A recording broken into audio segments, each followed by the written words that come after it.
You're listening to Toronto's #1 real estate podcast, powered by Watson Estates. The most successful local real estate investing starts right here, right now. Here's your host, broker, investor, and social media influencer, Bradley Watson.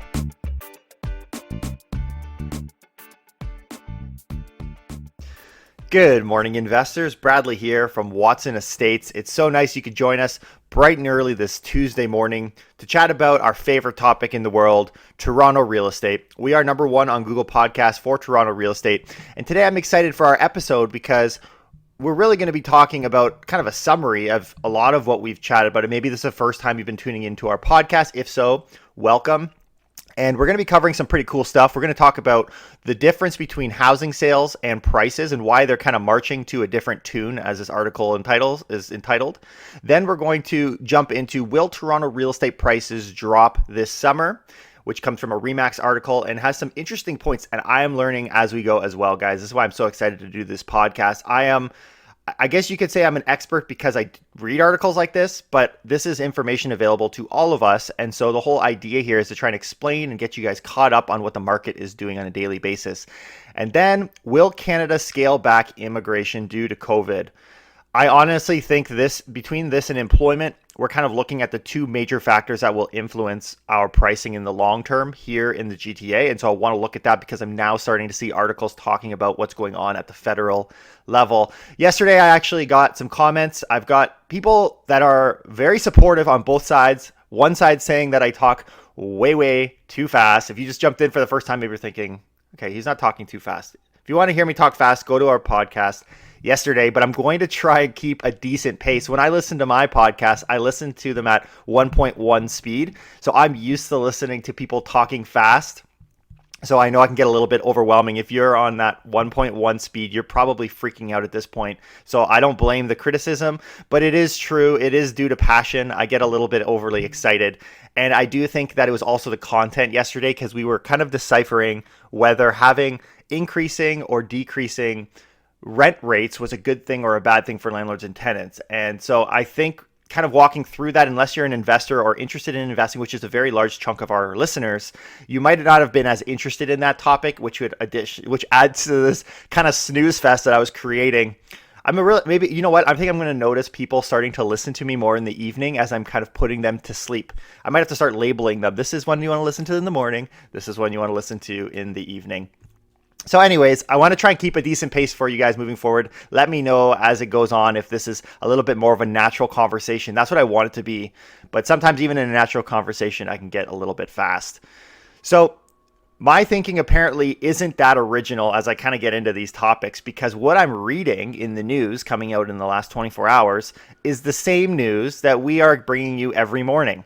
But here's the funny thing. Why would that be? Because of course, we're reading the news. So it's kind of circular, right? Like we're like, oh, well, we already knew all those things. We're so smart. But the irony is the reason you knew these things is because you're reading the news as they're coming out. So being informed just means that as you're reading news and it lines up with what you're thinking, that's a good thing. It means you're kind of informed. So it's really funny. So for those of you who have been listening to us for a while, you're going to find this is a little bit of a summary, but you will still learn stuff, by the way. But for people who are just tuning in for the first time, you're going to really kind of get a crash course on everything going on in the real estate market, which is why this is going to be a really cool topic.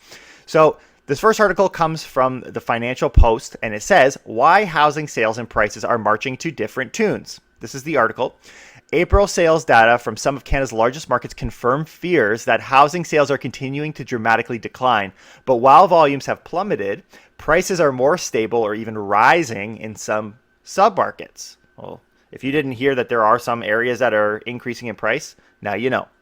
The dichotomy in sales volumes and prices reveals an inherent characteristic of housing prices. Namely, they are sticky. Like wages, this is a really good analogy. Like wages, which do not decline as much during a recession as employment numbers do, housing prices have a way of sustaining themselves in short-lasting economic crises. However, all bets are off if a crisis lasts for a more extended period and has sustained job losses. A very interesting point, right? Like, it's a good way to explain it, this idea of wages versus jobs. Even though job numbers are dropping, wages aren't. I like that. It's kind of it's a cool analogy. The question here, as I'm getting kind of reading through this, just to express my thoughts, is how long will this go on for? Like, are we going to have a soon reopening, which there's a lot of talks of that right now? Or my fear, and what I'm kind of watching for and got my finger the most on the pulse of, oh man, butchered that one, is this idea of a second wave, right? If we have another wave come and hit us, slap us in the face, kind of like that little kid that's sitting on the beach side, and there's this fun little wave. Hee hee, so cute, right? Oh, so cute. But then daddy and mommy look a little bit over, and all of a sudden there's this big old fat tidal wave coming for them, right? If that happens here in the GTA, yeah, we could be screwed. All bets are off. But as of right now, I do see a lot of promise in the reopening, and I think that's the way things will go. I can't see the second wave, but who knows? Maybe I see a second, personally, if I were to add my 2 cents, I see a second wave coming in the sense of cases. The question is how much will that trickle into our economy? Will we see an economic kind of will we retract, or will we be in a position where we can kind of hold firm during that second wave? Anyways, continuing the article, a detailed look at various sub-markets suggests that housing prices and sales in the central parts of cities might experience more significant declines. The reason could be that centrally located areas praised for their accessibility and high walk scores are frothier when prices are rising faster than the rest of the local housing market. A few days ago, I literally had this conversation with some of our listeners because it's a really good question, is who in this marketplace is going to experience the most growth? And I think I did a really good job of explaining it there, but just this kind of summarizes it here as well. My explanation is in the outskirt community. So like, let's say GTA, outskirts of Toronto, there's going to be stability and there's going to be moderate growth for equity. And you're going to have the potential of cash flow, which you don't see downtown. Whereas downtown, there's a lot more volatility, but there's also a lot more profitability in the long term. So I think what we're kind of seeing now is the outskirts are outperforming because we've got this volatility. But when the volatility subsides, the downtown is naturally going to outperform. And so you could make a case as an investor, maybe now is the time to buy downtown, for example, or when the markets are struggling, because in theory, based on what we've seen in the past, they're going to outshoot the outskirts. So people will kind of be drawn to these outskirt communities thinking, you know what, they're a little safer, which is true. But if you want to kind of hedge your bets and play the long game, downtown might even be the best buying opportunity right now, just kind of as a side thought. Housing sales data for the Toronto region in April reported a 67% decline in year-over-year sales, and new listings were down 64%, but the average price was essentially unchanged with a slight uptick of 0.1%, so pretty much zero. Now, here's the explanation for this. You guys will remember we kind of talk about, actually, I think they do go into this. I don't know I hope they do, is this idea of months of inventory. Because these things are kind of flat, that explains where we've kind of reached this bottom, if you will, of the change in months of inventory. Like months of inventory are not accelerating anymore, which they were. And also remember all the way up and all the way down. So this idea that the figures that we've seen, so kind of what I want to talk about here is even in the most pessimistic calculations, we've seen this kind of range, right, of up 10, down 10. I've even seen a little bit more than down 10, and the idea of being long term. So the question is if this thing is going down and months of inventory seem to be stabilizing, is the question is, in the coming months, is there still an additional 5 or 10% drop, right? Which will put us in the distance of the more optimistic things that we're going to rebound to the negative is kind of that, really, it's only 5 or 10% because everybody kind of agreed it'll be a dip and then it'll come back. So is there an additional 5 or 10% drop in the works? And they would be there if we see some of these more pessimistic calculations. So it'll be interesting to see how that kind of plays out. But remember, average prices do not account for the differences in structural type and size of housing over time. Within the city, average prices dropped by 9.4% in the central, more expensive parts, but increased in the eastern and western neighborhoods. Indeed, prices rose by 8.8% in the eastern parts. So here's the other thing, guys. It doesn't necessarily mean the prices. So we're seeing this kind of, you see the big drop of 10% here and big increase of almost 10%. Massive differences based on neighborhoods. I remember in the last year or so, we were talking about luxury. We kind of did it as a side topic, and luxury had been doing very well, and it was expected to continue to do very well. Now, all of a sudden, nobody expected this kind of volatility, which has hit that luxury segment quite hard. But it's kind of another angle to all of this, right? So I'm hoping you guys are kind of getting this picture. And so where they go in this article is this idea of the benchmark prices. And we've done this in past videos, but just to kind of summarize it again, benchmark prices, which is published by the Toronto Real Estate Board and from, I believe, the Canadian Real Estate Association as well. So all the boards kind of use this as a way in areas when the market starts to struggle. The problem is these outliers, the high end and the low end price points, they kind of skew things, right? Like if the high end comes off the market because they say, well, screw that, we're not selling, it skews your numbers down, or vice versa on a boom. But the thing is when things are booming, they don't use these numbers. So it's kind of funny. But in this case, they're pulling out these numbers to show you that if you were to compare homes with like homes, that is the same of quality and size of the housing, and just it's kind of adjusted. It's not like everything in one big number. It's spread out over categories. We're actually up 10%.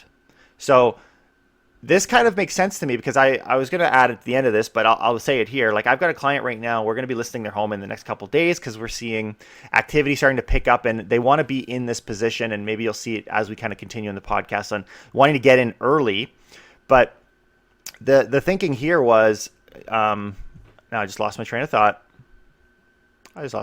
Yes, was the idea of activity, right? So if we can kind of get these guys in as the activity is happening, we don't want them to wait too long because there's kind of this middle zone where if you get caught in, which actually I think I got out of this article.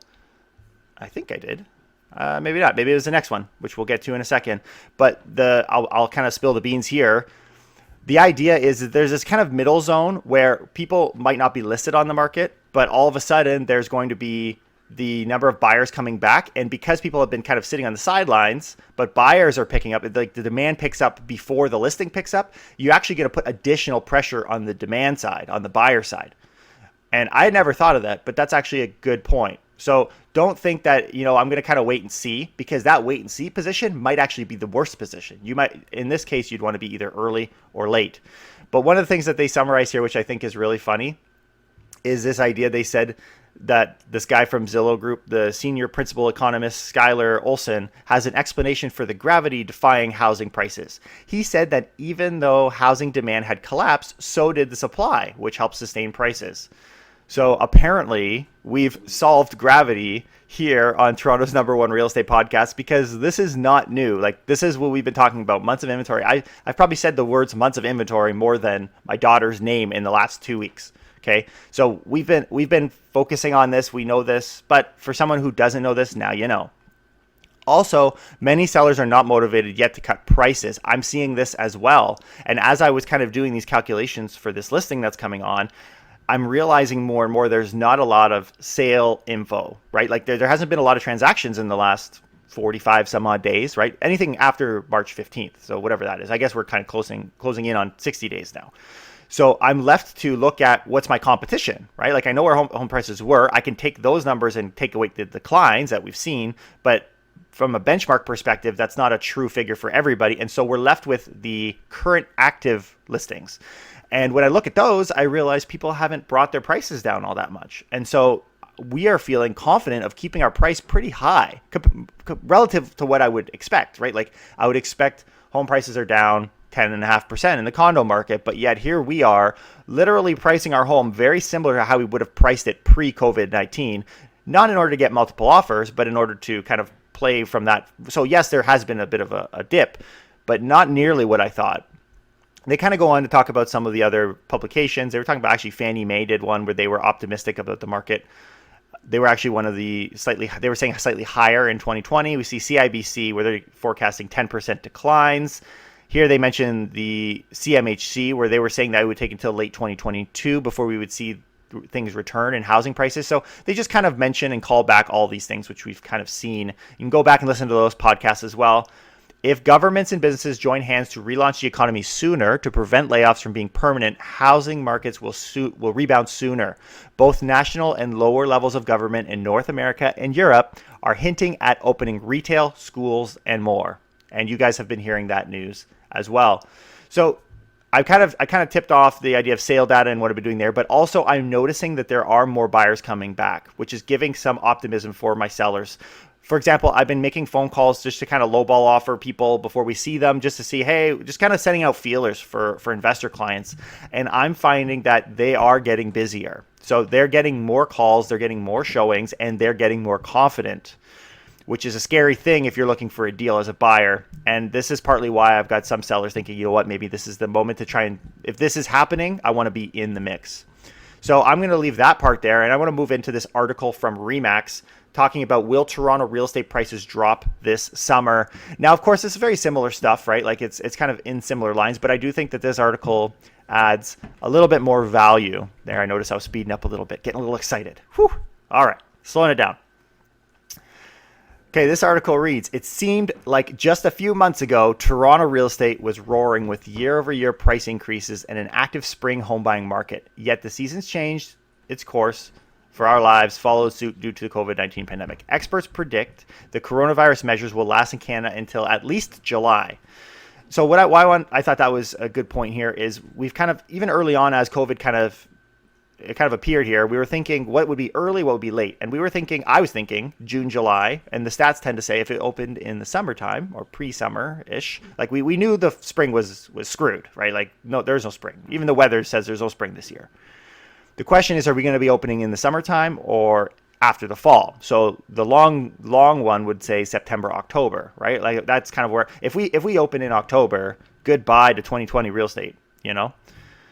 So what they're saying here is they're expecting at least July. So again, we're kind of in that pickle where it's like, which one do we end up in? If we look forward to the next few months, we can speculate about how the housing market will be affected and housing real estate price in the city will significantly drop come summertime. So what are some of the things that would cause problems? And they kind of point to a few. I just highlighted, I didn't want to read everything, but I highlighted a few things they have here. Current market activity may appear to have slowed, yet we cannot be sure that this trend will continue into the summer and that prices will necessarily drop further. TREB notes that the pause on activity will lead to more demand once measures loosen. So we know this as well. We're seeing measures loosening, and I see on the ground, I'm seeing activity, but I haven't seen numbers. And that's why I'm excited for these numbers to come out. Home buyers have resorted to creative ways of viewing listings and engaging with the market, leveraging technology, blah, blah, blah, blah, blah. Sure. Technology saving the day. Not really, but in this case, they're saying it will. I'm sure it's helping some people. I guess I'm really negative on the technology thing.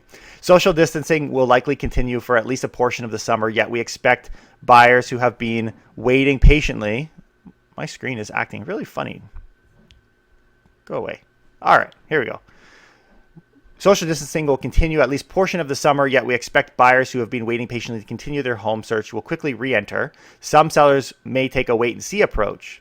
Yet when the market recovers. So this is the point that I was saying earlier, which is such a good point that comes out of this article, is there's kind of this middle zone where if you do have buyers come roaring back, because let's face it, there's a ton of buyer interest, especially if prices are discounted and they're on the uptick again. Oh, come on, forget about it. And you might have sellers with this kind of waiting attitude that would kind of springboard things. A good point. Not going to drill it home again, but I think that's a good point. And you'll definitely hear me mention it probably in future podcasts, because I do think that's a new piece of information for me. And this is why I love reading these news articles with you, because I'm learning as we go. Then there's this talk about relief measures. The extra financial assistance will certainly help Canadians. It may even encourage real estate activity for those who need to buy or sell at this time. So the idea of the relief measures kind of propping everything up. And then they kind of talk about this first-time homebuyer incentive. They talk about how first-time homebuyers can leverage the current market conditions. First-time homebuyers, I think, were the first to pull back, but I think they have a very unique advantage right now where they don't need to sell, right? So you think about any successful market, forget where we are in the market cycle. If you were to look back, anytime there was a dip, wherever that was that you went and bought in, this is the time to buy, guys. When prices are down, you buy. When prices are up, you sell, right? So timing the bottom could lead to devastation and missed opportunity for people. But in general, if you don't need to sell, this is a great opportunity to buy, again, assuming your jobs and everything's in place and you've got the money there and you've got cash, right? But then they kind of talk about this homebuyer incentive. If you guys have kind of been trekking with us, incentives we've found from previous articles that they're very underutilized. They're not being used, especially in Toronto. In general, they're not being utilized. Nobody cares, because who wants to partner with the government when they can partner with grandma? But I think it's also because the value is too low for the city of Toronto. So Hopefully that number can be increased. But again, as mentioned in previous podcasts, I don't see them making big changes to that right now because there's so many bigger fish to fry than to help first-time homebuyers be incentivized to purchase property. That will probably happen later to support kind of, eastern or western cities that are being harder hit by the pandemic and their economy. Moving on, talking about technology, let's blow past that. Low interest rates attract buyers. Mortgage stress test, right? This idea of the mortgage stress test. I actually mentioned yesterday by accident 0.75% was our benchmark rate in Canada. It's 0.25%. So that was in comparison to the States, who is at pretty much zero. So we have a little bit more room, but that podcast was also talking about negative interest rates. So the point still stands that we've got a little bit more of a cushion there. But if we did see negative interest rates, it could mean some interesting things. For many Canadians, there are decisions to be made on whether it's the right time to purchase a home or not. If you're in a position to leverage low interest rates and are willing to use technology, then you can get savings by making a purchase during this time. However, people should consider their safety first, and depending on your current employment situation, it could make sense to wait. This article could have come out, honestly, a month ago, and it would have been just as applicable. But also a very good article from Remax, and I'm so glad we kind of tackled it here. So I've been accused of rambling and jumping into various topics, so I want to be very clear with what topic we're doing right now. There was a few topics I wanted to cover. I'm going to hit those with highlights, okay? So give me the next 30 seconds to tell you other news going on that we're not going to cover, okay? Number one, Ford's actions and his words. He visited his daughter. He's kind of telling everyone to stay in isolation, but yet visiting family. So kind of calling into question, should we be able to go out and itching to, people get out and doing things, which is that's human nature. Also, curbside pickups. There's an article talking about how it hasn't changed much for Toronto business owners. Even though we're opening things up to curbside, is that really going to save the day? I don't think so. I think that article kind of explained it. But then there's also something talking about Canadians seeking debt relief. Now, COVID-19, the number of Canadians filing insolvency is actually down, according to new data. And they said after consistently increasing over the past year, the number of Canadians who filed for insolvency in the first quarter of 2020 declined by 5.5 compared to the previous quarter. What's more, in March alone, consumer insolvencies decreased by 8.5%. So insolvencies are going down. And the reason, their explanation for it, according to the Canadian Association of Insolvency and Restructuring Professionals, is it's because of increased payment flexibility among creditors, landlords, and administrators, coupled with temporary income supports provided by the government. And then they kind of go on to say, it'll be magnified later. The problem will persist. But very interesting, right? Like that tells me the supports that have been put in place are working because insolvencies aren't increasing. Anyways, not going to jump too far into that, but an interesting point that I had to mention before getting into this topic. Back to normal, guys. I think the two biggest things that we need to be watching right now, I've said it over and over again, is the economy and immigration. Those are the two primary influencers to how our real estate market will look on the tail end of COVID-19.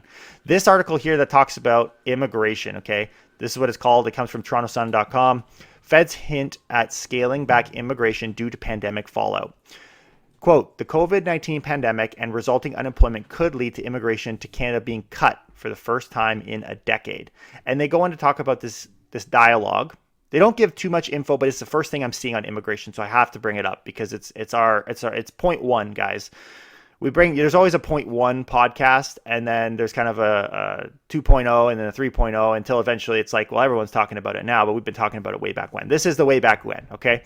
In an immigration levels plan tabled in the Commons on March 12th, Cabinet proposed raising immigration by 1%. So this was pre-COVID, okay? From 331,000 in 2019 to 341,000 in 2020 and 351,000 in 2021. So that's 1% growth. But since then, and here, by the way, this is in Toronto.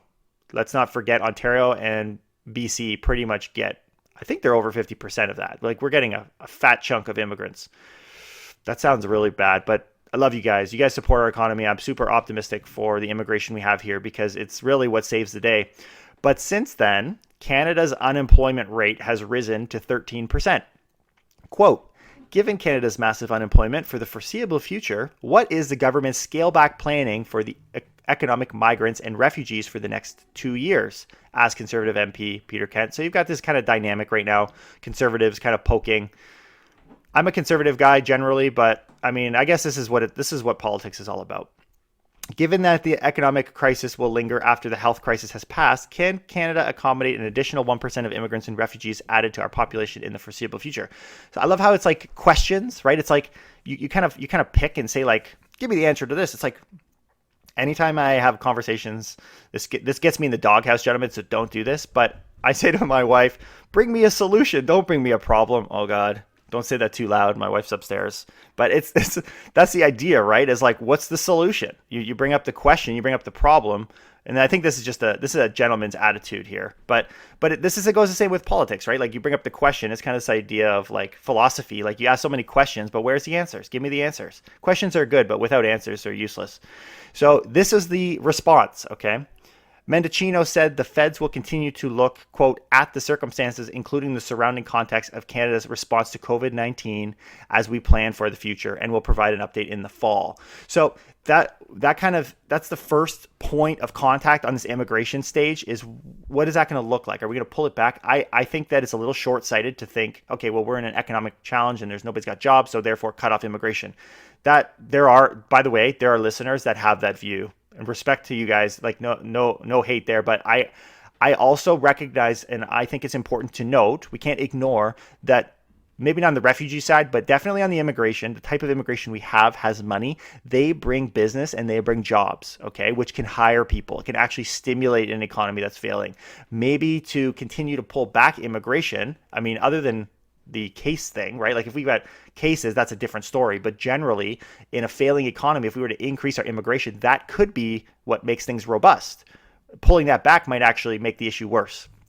Anyways, these are things to think about very early for immigration planning, but things I wanted to mention nonetheless. Hopefully that was clear as far as what topics. Give us a feedback, give us a thumbs up, leave us a review as well. Let us know what you think of this style podcast. It's very weird. It's a little strange for me to slow it down, but I want to do that for you guys if that's what makes things more clear and easier to understand as we continue to put out these podcasts. We are number one on Google Podcasts for Toronto real estate, all thanks to you guys, our listeners, our viewers. You guys rock. I hope you guys have a wonderful day. And as I do every week, today's Tuesday, so today is daddy-daughter date day, but I got to drop off a lockbox. So daddy-daughter date day is a bit of a drive. And I'm excited, and I'm hoping you guys have a wonderful week. And we're going to continue every single morning to put out wonderful content. I love y'all. Take care and keep it real.